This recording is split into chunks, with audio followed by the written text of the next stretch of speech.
नमस्कार दोस्तों, स्वागत है आप सभी का हिंदी स्टडी में। आशा करती हूँ आप सभी स्वस्थ होंगे और अच्छे से तैयारी कर रहे होंगे। आज हम ये आदिकाल के क्वेश्चन आंसर देखेंगे जो लास्ट ईयर आए हुए क्वेश्चन है मतलब एग्जामों में, और मतलब कुछ इसमें एक्सप्लेन करके भी बताऊंगी। अच्छे मतलब क्वेश्चन है।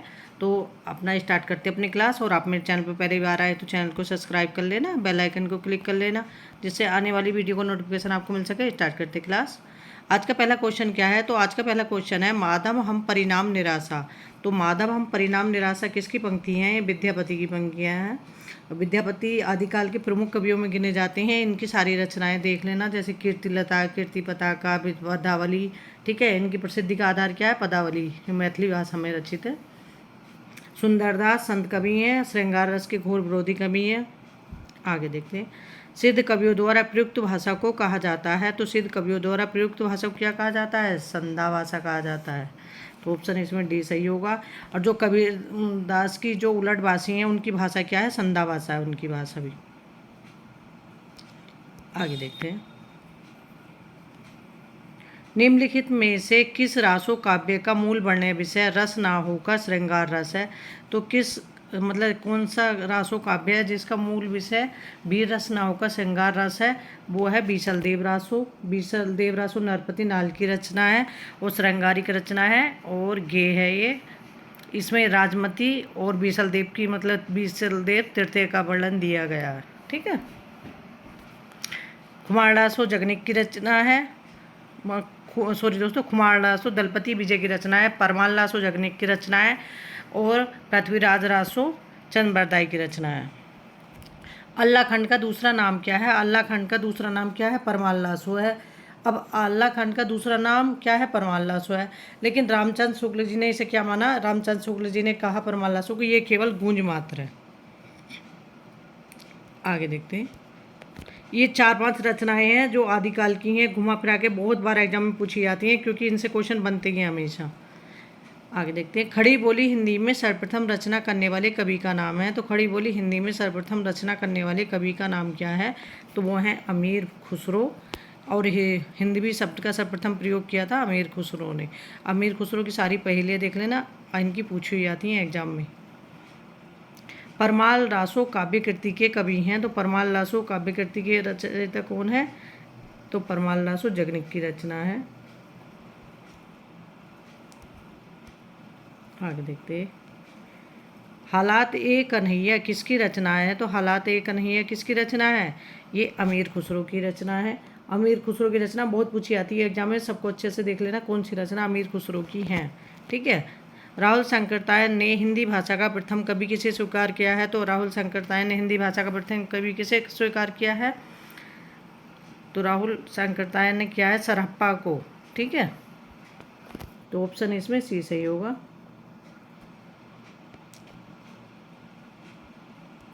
आगे देखते हैं। बीसल देव रासों में किस शैली का प्रयोग हुआ है? तो बीसल देव रासों में किस शैली का प्रयोग हुआ है? के शैली का प्रयोग हुआ है। और इसमें कितने छंद है? 128 छंद है। जयमयंक जस चंद्रिका के रचयिता हैं। तो जयमयंक जस चंद्रिका के रचयिता कौन है? मधुकर कवि है। माँ का ध्यान रखना, माँ इसमें भी है और माँ इसमें भी है, मधुकर कवि। ठीक है। आगे देखते हैं। नीचे सूची दे रखी है, एक तरफ मतलब रचनाएं, एक तरफ रचनाकार है कि कौन सी रचना किसकी है। तो बीसल देव रासो किसकी रचना है? नरपति नाल की रचना है बीसल देव रासो। पृथ्वीराज रासो चंद्रबरदाई की रचना है। परमाल लासो जगनिक की रचना है। कुमार दासो दलपति विजय की रचना है। तो इसमें ऑप्शन हमारा कौन सा सही होगा? 1 का 2। आगे देखते हैं हम। तो ऑप्शन है इसमें हमारा बी सही होगा। आगे देखते हैं। भविष्यत कहा की रचनाकार है। तो भविष्यत कहा किसकी रचना है? ये धनपाल की रचना है भविष्यत कथा। पृथ्वीराज रासो महाकाव्य के रचयिता हैं। तो पृथ्वीराज रासो के महाकाव्य के रचयिता कौन है? चंद्रबरदाई। रामचंद्र शुक्ल ने क्या माना? इसको अप्रमाणिक माना है। इसमें 3 तरह के हैं, प्रमाणिक मानने वाले, अर्ध प्रमाणिक मानने वाले, पूर्णतः मतलब प्रमाणिक ना मानने वाले। तो 3 तरह के जो लेखक हैं उन्हें देख लेना कौन से ने प्रमाणिक माना, कौन से नहीं माना। बाकी तो मैं सब चीज़ें ही कराऊंगी क्योंकि आदिकाल के क्वेश्चन और भी बहुत सारे हैं जो कराने वाली, तो उसमें एक्सप्लेन करके जैसे जैसे आपको बताऊंगी आगे। इसमें क्योंकि क्वेश्चन कम से कम 100-150 क्वेश्चन है, जो सोच रही है एक ही वीडियो में बना दूँ, इसलिए कि ज़्यादा एक्सप्लेन करूँगी तो बहुत लंबी वीडियो हो जाएगी। ठीक है। विद्यापति ने कुल कितने ग्रंथों की रचना की? तो विद्यापति ने कुल कितने ग्रंथों की रचना की? 14 ग्रंथों की रचना की है। श्रृंगार काव्य है, तो श्रृंगार काव्य इनमें से कौन सा है? बीसल देव रासो है, तो इसमें ऑप्शन ए सही होगा। आगे देखते हैं। मैथिली बोली में मतलब मैथिली बोली के लोकप्रिय कवि हैं, तो मैथिली बोली के लोकप्रिय कवि कौन है? वे हैं विद्यापति। मैथिल कोकिल भी कहा जाता है विद्यापति को।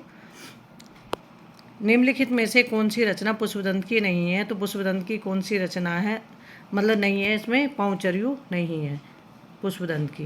ये पुष्पदंत की नहीं, स्वयंभू की रचना है। महापुराण, कुमारचर्यु, जसहरचर्यु या जसोदाचरित, ये किसकी रचना है? ये पुष्पदंत की रचना है। पुष्पदंत अभिमान मेरु किसको कहा जाता? पुष्पदंत को कहा जाता है। सरहप्पा का संबंध निम्न में से किससे है? तो सरहप्पा का संबंध निम्न में से किससे है?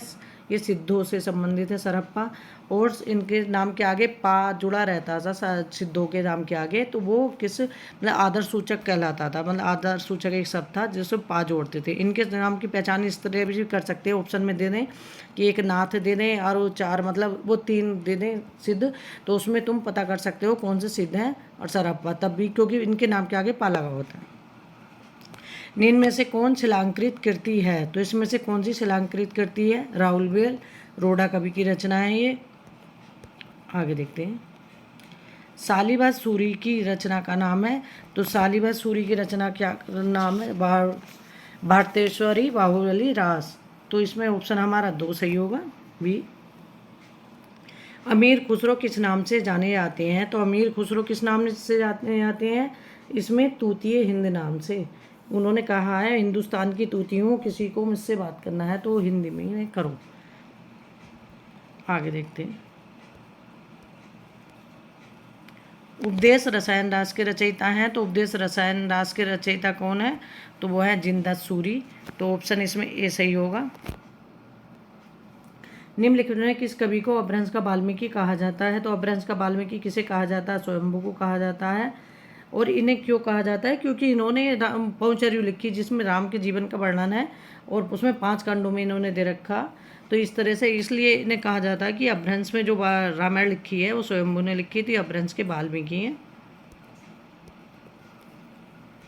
आगे देखिए। किस कवि को अभिनव जयदेव नाम से जाना जाता है? तो किस कवि को अभिनव जयदेव के नाम से जाना था? कवि कंठावरण, अभिनव जयदेव, ये सब विद्यापति को, कवि खिलावन कवि विद्यापति को कहा जाता है। निम्नलिखित कौन सी रचना व्याकरण ग्रंथ है? जिसमें से कौन सी रचना है व्याकरण ग्रंथ है? तो वो है उक्ति व्यक्ति प्रकरण, दामोदर शर्मा की रचना है ये। प्रबंध चिंतामणि के रचयिता हैं, तो प्रबंध चिंतामणि के रचयिता कौन है? ये मेरुतुंग है, ऑप्शन डी सही होगा इसमें। सिद्धों की साधना में शून्य का पूरक तत्व था, तो सिद्धों की साधना में शून्य का पूरक तत्व क्या था? वज्र था, तो इसमें ऑप्शन ए सही होगा। आगे देखते हैं। ढोला मारूरा दोहा किस क्षेत्र का लोकप्रिय लोक भाषा काव्य रहा? तो ढोला मारूरा दोहा किस क्षेत्र का लोकप्रिय लोक भाषा काव्य रहा? तो ये राजस्थान का। किस ग्रंथ में कलचुरी राजवंश के किसी सामंत की 7 नायिकाओं का नक्शक वर्णन मिलता है? तो वो कौन सी रचना है? राउलवेल में रोडा कवि की रचना है। एक चंपू काव्य है, अश्लांकृत कृति है। इसमें हमें क्रम बताना है, कौन सा क्रम क्या है? तो इसमें पहले आएगा कुबलेमाला, ऑप्शन बी सही होगा। कुबलेमाला मतलब कुबलेमाला है 9वीं शताब्दी, राउलवेल 10वीं शताब्दी, उक्ति व्यक्तिकरण 12वीं शताब्दी, कीर्तिलता 14वीं शताब्दी। इस तरह से ऑप्शन इसमें बी सही होगा। आगे देखते हैं। कालक्रम की दृष्टि से इनमें से सबसे पुराने कवि हैं, तो कालक्रम की दृष्टि से इसमें सबसे पुराने कवि कौन से हैं? तो वो हैं विद्यापति, क्योंकि विद्यापति सूरदास जी ने भी इनका मतलब पदावली जो थी उसका अनुकरण किया था। विद्यापति इनमें सबसे पहले है। पांचर्यु में किसका वर्णन है? तो पांचर्यु में किसका वर्णन है? राम का वर्णन है, राम से संबंधित काव्य है। आगे देखते हैं। निम्नलिखित में से कौन सा नाम नाथपंथी साधकों में शामिल नहीं है? तो नाथ पंथों में शामिल कौन सा नहीं है? इसमें देखो, अब आप पहचान सकते हैं नाथों में कौन से नहीं आएंगे। कडप्पा नहीं आएंगे क्योंकि ये सिद्धों में आएंगे। कडप्पा नाथ कितने थे? 9 थे।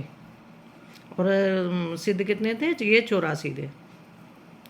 गोरखवाणी नामक पुस्तक के संपादक हैं। तो गोरखवाणी नामक पुस्तक के संपादक कौन है? तो इसमें से कोई नहीं है। ऑप्शन डी सही होगा। पीतम्बर दत्त बड़तपाल की रचना है ये। आगे देखते हैं। किस ग्रंथ में चंद्रबरदाई को छप्पों का राजा कहा गया है? तो किस ग्रंथ में चंद्रबरदाई को छप्पों का राजा कहा गया है? वो शिव सिंह सरोज में शिव सिंह सेंगर ने कहा है। निम्नलिखित में से सिद्ध साहित्य के विषय में कौन सा कथन सत्य नहीं है? तो सिद्ध साहित्य के विषय में जो कथन सत्य नहीं है वो है सिद्ध साहित्य का प्रणयन पिंगल भाषा में हुआ है। तो इसमें ऑप्शन डी गलत है क्योंकि सिद्ध साहित्य की भाषा क्या थी? संधा भाषा थी। सिद्ध साहित्य का झुकाव सहज साधना की ओर था, ये सही है। सिद्ध साहित्य के प्रथम कवि सरप्पा हैं, ये भी सही है। सिद्ध साहित्य की रचना चर्यापद तथा दोहों में हुई है, ये भी सही है। ठीक है। कोल ज्ञान निर्णय किसकी रचना है? तो कोल ज्ञान निर्णय किसकी रचना है? ये मच्छिंद्र नाथ की रचना है। निम्नलिखित में से अपभ्रंश प्रभावित हिंदी रचना कौन सी है? तो इसमें से अपभ्रंश प्रभावित रचना बताना है। तो ये कुमारनासो, ढोलमारू दोहा, जय मयंक जस चंद्रिका, भारतेश्वर, बाहुबली रास, ये चारों रचनाओं में से कौन है? तो वो है सी ऑप्शन, भारतेश्वर, बाहुबली रास। शालिवास सूरी की रचना है ये। चारण साहित्य किस साहित्य का दूसरा नाम है? तो चारण साहित्य किस साहित्य का दूसरा नाम है? ये रासो साहित्य का दूसरा नाम क्या है? चारण साहित्य। आदिकाल को सिद्ध सामंत युग किसने कहा? तो आदिकाल को सिद्ध सामंत युग किसने कहा? राहुल शंकरतायन ने कहा। तो इसमें ऑप्शन ए सही होगा। आगे देखते हैं। आदिकालीन हिंदी काव्यधारा में उपलब्ध नहीं है। तो आदिकालीन हिंदी काव्यधारा में उपलब्ध नहीं है। जैन है, सिद्ध है, नाथ है, लेकिन सिख साहित्य नहीं है। ठीक है। सिख साहित्य तो संत काव्यधारा में दिया हुआ है ना। आदिकालीन साहित्य का प्रमुख रस है। तो आदिकालीन साहित्य का प्रमुख रस क्या है? वो है हमारा वीर रस और श्रृंगार रस। दोनों आदिकाल के मतलब साहित्य के प्रमुख रस हैं। आगे देखते हैं। एक थाल मोती से भरा, सबके सिर पर ओंधा धरा, चारों ओर वह थाली फिरे, मोती उससे एक ना गिरे। ये पंक्तियाँ किसकी हैं? तो ये पंक्तियाँ अमीर खुसरो की। ये आकाश है इसका ऑप्शन, मतलब ये आकाश के बारे में कहा गया है। किस विद्वान ने हिंदी साहित्य के प्रारंभिक काल को वीरगाथा काल नाम दिया है? तो वीरगाथा काल नाम किसने दिया था? ये रामचंद्र शुक्ल जी ने दिया था। तो इसमें ऑप्शन बी सही होगा। चंद्रबरदाई किसके दरबारी कवि थे? तो चंद्रबरदाई किसके दरबारी कवि थे? पृथ्वीराज चौहान के दरबारी कवि थे चंद्रबरदाई। आगे देखते हैं। गोरखवाणी के संपादक कौन है? तो गोरखवाणी के संपादक ग्रंथ के संपादक कौन थे? वो थे पीतम्बर दत्त बड़तपाल। स्वयंभू को हिंदी का प्रथम कवि माना है। तो स्वयंभू को हिंदी का प्रथम कवि किसने माना है? तो ये राम कुमार वर्मा ने माना है। हजारी प्रसाद द्विवेदी ने हिंदी का पहला कवि किसे माना? अब्दुल रहमान को माना है। आगे देखते हैं। अब्दुल रहमान कृत संदेश रासक क्या है? एक खंड काव्य है और ये धर्मितर रास ग्रंथ है एक, और विरह काव्य भी इसे कह सकते हैं। आला और ऊदल नामक दो वीर सरदारों की वीरतापूर्वक लड़ाइयों का वर्णन मिलता है। तो आला और ऊदल नामक दो वीर सरदारों की वीरतापूर्वक लड़ाइयों का वर्णन किस में मिलता है? वो है मिलता है परमाल लासों में। ये जो जगनिक की रचना है ये आलाखंड के नाम से भी जानी जाती है, और ये मतलब बुंदेलखंड में ये वर्षा ऋतु में, मतलब कब गाया जाता है अगर पूछे तो ये वर्षा ऋतु में गाया जाता है। नाथ पंथ के प्रणेता कौन है? तो नाथ पंथ के प्रणेता कौन है? गोरखनाथ है। निम्नलिखित पंक्तियाँ किस कवि की हैं? खने खन नैन कौन अगुनाई, खने खन बसन धूती तन भराई, ये पंक्तियाँ किसकी हैं? तो ये विद्यापति की पंक्तियाँ हैं। आगे देखते हैं। अपभ्रंश का भवभूति किसे कहा जाता है? तो अपभ्रंश का भवभूति किसे कहा जाता है? तो ये पुष्पदंत को कहा जाता है अपभ्रंश का भवभूति। निम्नलिखित में कौन सा नाम आदिकाल का नहीं है? तो इसमें से कौन सा नाम आदिकाल का नहीं है? तो वो है गद्यकाल। गद्यकाल आधुनिक काल का नाम है। वीरगाथा काल, चारण काल, शिव सामंत काल, ये किस काल के नाम है? आदिकाल के नाम है। आगे देखते हैं, इनमें से कौन सा कवि आदिकाल का नहीं है? तो इनमें से कौन सा कवि है जो आदिकाल का नहीं है? नावादास, ये भक्ति काल के कवि हैं, राम भक्त कवि हैं। इनमें से कौन सी रचना आदिकाल की है? तो इनमें से कौन सी रचना आदिकाल की है? वो है विद्यापति की पदावली। सूरसागर, बीजाक, भ्रमगीत, ये भक्ति काल के हैं तीनों। बीसल देव रासों के रचयिता कौन है? तो बीसल देव रासों के रचयिता कौन है? वह है नरपति नाल। इनमें से कौन सी भाषा आदिकाल की है? तो आदिकाल की भाषा क्या है? टिंगल पिंगल है। खड़ी बोली आधुनिक काल की भाषा थी। अवधी भाषा किनकी थी? सूफियों की थी। और ब्रज भाषा भक्ति काल की भाषा है। और ब्रज भाषा रीति काल की भाषा रही। अपभ्रंश के प्रथम महाकवि हैं। तो अपभ्रंश के प्रथम महाकवि कौन है? स्वयंभू हैं। इसमें ऑप्शन बी सही होगा। अपभ्रंश काव्य का सुप्रसिद्ध छंद कौन सा है? तो अपभ्रंश काव्य का सुप्रसिद्ध छंद कौन सा है? पद्वरी है। तो ऑप्शन बी सही होगा इसमें। पुस्तक जल्लड़ हाथ दे चली गज्जन निरप काज में जल्लड़ को कौन सी पुस्तक देने का उल्लेख है? तो वो कौन सी है? पृथ्वीराज रासो। किसने दी थी? चंद्रबरदाई ने। ठीक है, इनके पुत्र थे जल्लड़, उन्होंने ये पृथ्वीराज रासो पूरी की थी। जैसे स्वयंभू के पुत्र त्रिभुवन ने, स्वयंभू की रचना है, मतलब स्वयंभू की रचना है पहुँचर्यु, जिन्हें उनके पुत्र त्रिभुवन ने पूरा किया था। राजमती से रूठकर बिसलदेव कहाँ चले गए थे? तो वो उड़ीसा चले गए थे और 1 वर्ष रहे थे वहाँ। रणमल छंद नामक काव्य के रचयिता हैं। तो रणमल छंद काव्य के रचयिता कौन है? ये हैं श्रीधर। ऑप्शन डी सही होगा इसमें। इनमें से किस ग्रंथ में लिखा है कि अग्नि परीक्षा के बाद सीता जैन धर्म में दीक्षित हो जाती हैं? तो कौन सी रचना है जिसमें लिखा है कि सीता अग्नि परीक्षा के बाद जैन धर्म में दीक्षित हो जाती हैं? तो वह है पांचजन्य रचना स्वयंभू की।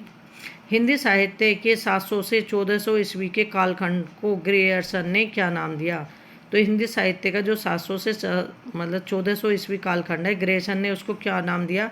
तो उसको दिया था चारण काल। चारण काल शब्द का सर्वप्रथम प्रयोग किसने किया था? ग्रेयर्सन ने किया था। उसके बाद रामकुमार वर्मा ने किया था। निम्नलिखित में से कौन 84 सिद्धों में नहीं है? तो 84 सिद्धों में इनमें से कौन से नहीं है? तो वह है विरूपा, कडप्पा, कुकरिपा, ये तीनों कौन से हैं? ये सिद्ध हैं। और कौन से नहीं है? C option Sarangdhar. आगे देखते हैं, आला और उदल के चरित्र के वीरगाथात्मक काव्य के रूप में रचने वाले कवि हैं। तो आला और उदल की जो वीरता पर एक रचना करी है परमाल लासो, तो वो किसकी है? वो जगनिक की है। पंच पांडव चरित्र के रचयिता हैं। तो पंच पांडव चरित्र किसकी रचना है? ये शालिवाहन सूरी की रचना है। आगे देखते हैं, स्वयंभू की कृति का नाम है। तो स्वयंभू की कृति कौन सी है? पांचजन्य। संवत 1050 से 1375 की काल अवधि में लिखे गए हिंदी साहित्य का वीरगाथा काल के रूप में नामकरण किसने दिया था? तो वीरगाथा काल नाम किसने दिया था? रामचंद्र शुक्ल ने दिया था। इन्होंने समय क्या माना था वीरगाथा काल का? 1050 से 1375 विक्रम संवत। ठीक है, इस तरह से अपने आगे देखते हैं। चलो, 10वीं से 14वीं शताब्दी के साहित्य को किस विद्वान ने आदिकाल के अंतर रखा है? तो 10वीं से 14वीं शताब्दी के साहित्य को किस विद्वान ने आदिकाल के अंतर्गत रखा? तो वो हजारी प्रसाद द्विवेदी ने रखा है। इसमें ऑप्शन हमारा डी सही होगा। आदिकाल के किस प्रकार का साहित्य लिखा जा रहा था? तो आदिकाल का में किस प्रकार का साहित्य लिखा जा रहा था? वो लिखा जा रहा था जनजीवन से हटकर राजाओं की वीरता का अतिरंजित वर्णन आदिकाल में हो रहा था। वो ही आगे जाकर रीतिकाल में देखने को मिलता है। अमीर खुसरो की पहेलियाँ तथा मुकरियों का क्या उद्देश्य है? तो अमीर खुसरो की पहेलियाँ और मुकरियों का क्या उद्देश्य था?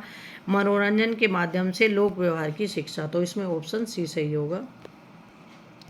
आगे देखते हैं,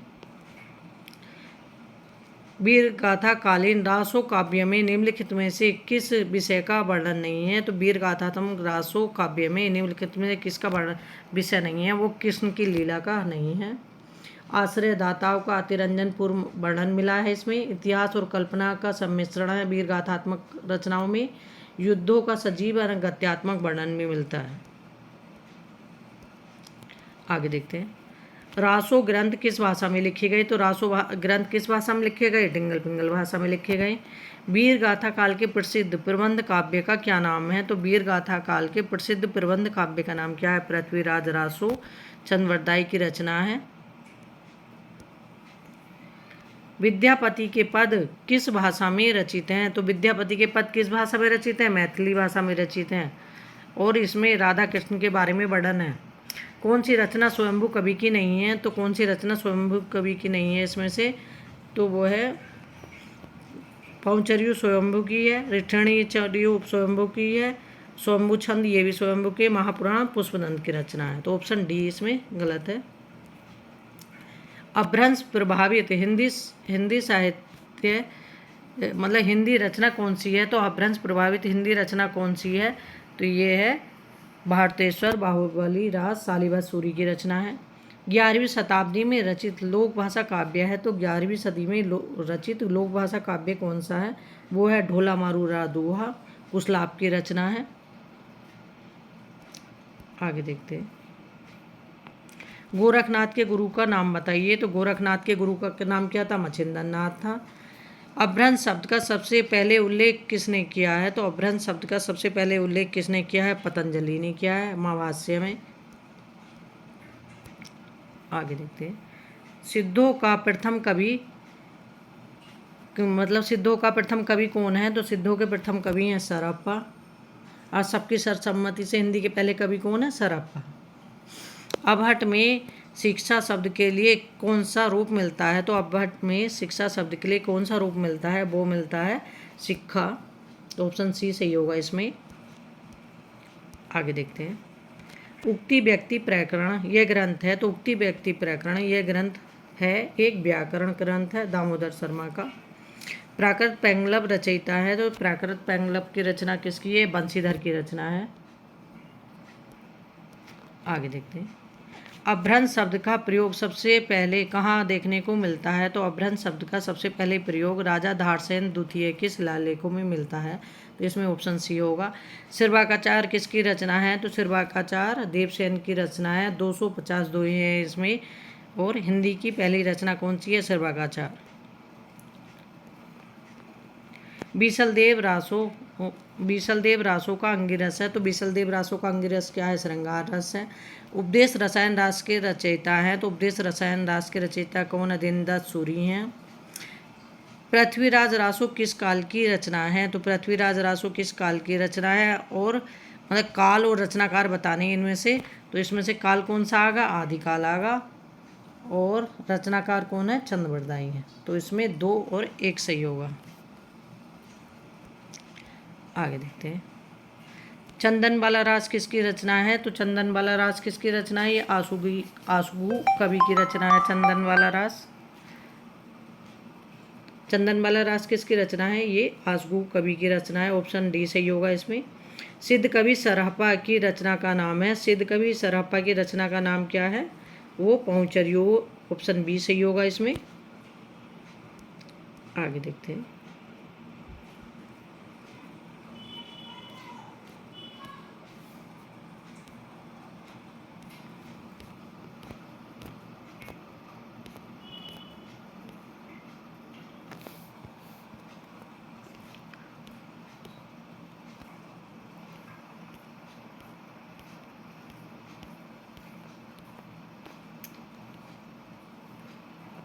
मैथिल कोकिल के नाम से किस कवि को जाना जाता है? तो मैथिल कोकिल के नाम से किस कवि को जाना जाता है? तो वो जाना जाता है विद्यापति को मैथिल कोकिल के नाम से। तो इसमें ऑप्शन ए सही होगा। कीर्तिलता किस भाषा की रचना है? तो कीर्तिलता अवहट भाषा की रचना है। इसमें कीर्ति सिंह का वर्णन है और जौनपुर का वर्णन भी इस रचना में देखने को मिलता है। किस रचनाकार की भाषा को संधा भाषा कहा गया है? तो किस रचनाकारों की भाषा को संधा भाषा कहा गया है? बौद्ध सिद्धों की भाषा को। आदिकालीन साहित्य में वीर रस की रचनाओं में किस भाषा का प्रयोग मिलता है? तो आदिकालीन साहित्य में वीर रस की रचनाओं में किस भाषा का प्रयोग मिलता है? डिंगल भाषा का। ऑप्शन इसमें सी सही होगा। आगे देखते हैं। देसिल बयाना सब्जन मिठा किसकी मतलब पंक्तियां हैं? तो ये पंक्तियां हैं विद्यापति की। शब्दानुशासन के लेखक हैं, तो शब्दानुशासन किसकी रचना है? तो ये हेमचंद की रचना है शब्द अनुशासन। और हिंदी शब्द अनुशासन किसकी रचना है? किशोरीदास वाजपेयी की रचना है। खालिक बारी किसकी रचना है? तो खालिक बारी अमीर खुसरो की रचना है। आगे देखते हैं। अपभ्रंश को पुरानी हिंदी किसने कहा? तो अपभ्रंश को पुरानी हिंदी किसने कहा? चंद्रधर शर्मा गुलेरी ने कहा। अपभ्रंश का मुख्य छंद क्या है? तो अपभ्रंश का मुख्य छंद क्या है? दोहा है। परमात्मा प्रकाश के रचयिता कौन है? तो परमात्मा प्रकाश किसकी रचना है? जो इंदु की रचना है ये, तो इसमें ऑप्शन बी सही होगा।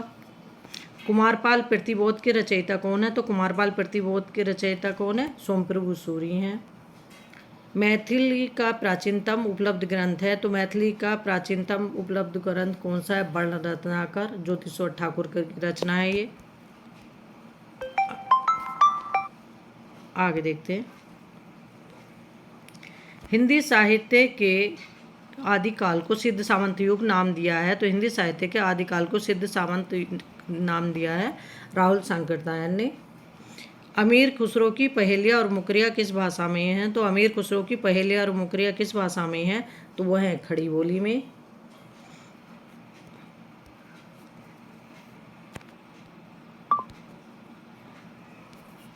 विद्यापति ने अपना कौन सा ग्रंथ मैथिली भाषा में लिखा है? तो विद्यापति ने अपना कौन सा ग्रंथ मैथिली भाषा में लिखा है? वो है पदावली।